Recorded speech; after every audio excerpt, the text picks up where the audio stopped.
So day one of Targa Tasmania is very much go.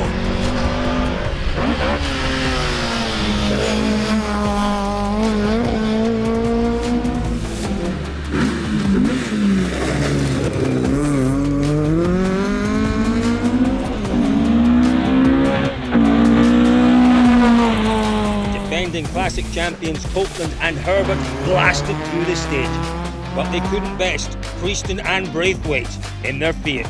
It is a beautiful little car. Tell me a little bit about it, a little bit about its history. We bought an original Abarth, and then we had it built in Melbourne with Melbourne Performance, and it's been a development. So we've started building this about almost 10 years ago, and now it's sort of working.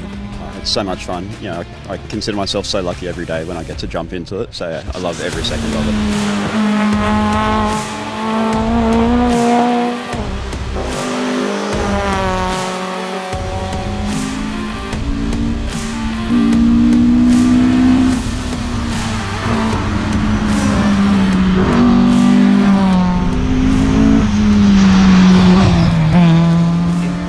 The tussle behind it was tight, with the overnight leading Fiat falling into the clutches of Glusky and Winter's BMW. The pair ending the day separated by only 1 second. Xavier, we caught Nik up today and we're 1 second off his tail, but you just never know where this place goes.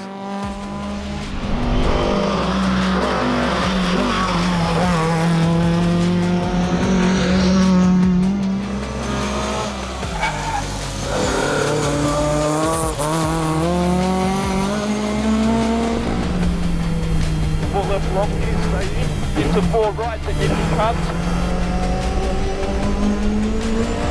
Into a 6 left late and stay in. And 5 right that is slippery that you can cut. To a caution 2 right that is slippery.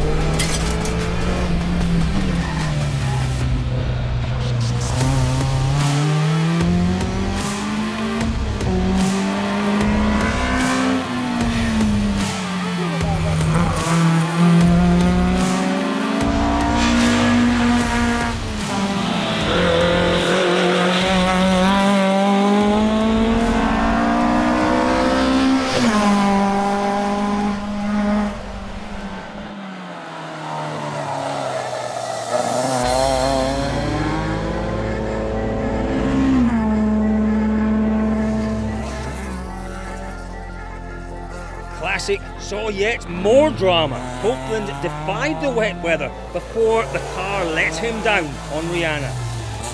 Their demise left the battle for the lead wide open. An excursion saw the Glusky BMW nursing a few battle scars and contributed to them being overhauled by both Prieston and the McClintock Skinner BMW before a 5-minute penalty dropped the 2002 back to 4th. This leaves the hard-charging Fiat with a solid lead. We're 2 minutes and 6 seconds ahead now. We really gave it all today. It was raining all day and went to the limit. Had every condition that you could imagine. We had blinding sun on Reese Dam and we had fog where we couldn't see the front of the car. But we came down early, we reccued, and we really paid a lot of attention to today. And I think that's what really got us through at the speed that we went through. You recce well, but then you've got to trust those notes, haven't you? And if you're driving to the notes in those conditions, you really have to trust what you've done the previous few days. Yeah, absolutely. And everything changes from dry to wet, stopping distances and everything. But we went really fast today. I'll show you how fast we went. Look at this. That's quick. That is remarkably quick. Boys, listen, it's been a great day out there. I'm hoping to see that maybe 2/3 off tomorrow. Yeah, we'll do that. We'll work on that. Day 5 of Targa Tasmania sees 6 stages starting from the beautiful coastal town of Strawn. For the classic leading crew, there was drama before they even left Strawn. Electrical gremlins stopping the car just outside the time control. But after that stressful start, there were big smiles when they made it to Hobart, still in the lead. The starter motor just wouldn't work. Tried to push start it and that didn't work, so we had to give it a good push up the hill and off it went again. Didn't turn the engine off all day. We got to fix the starter motor tonight though, in service. So that's what it was the starter motor, yeah. Because we were flying. We took those slippery, wet stages full on today, took blind corners, just going off notes, couldn't see through the windscreen. We had a great day. worrying, it puts the pressure on me to make sure I'm giving Nick the right details and making sure I'm telling him when it's a 6, it's a 6 and it's not a 2. So, but we trust each other and that's what it's all about. So we were able to go full commitment as much as we could. Any change in strategy? You do have a good lead. Any change? We've got a 2-minute, 18-second lead, but it's never enough, is it? You know, we've got 6 stages. They can take about 10 seconds a stage on me in the drive. We've done the numbers 5 ways, and they could. They can't catch us, but they can, and they can't. Up to us to lose it. Anything can happen. It's going to be a sleepless night, let me tell you.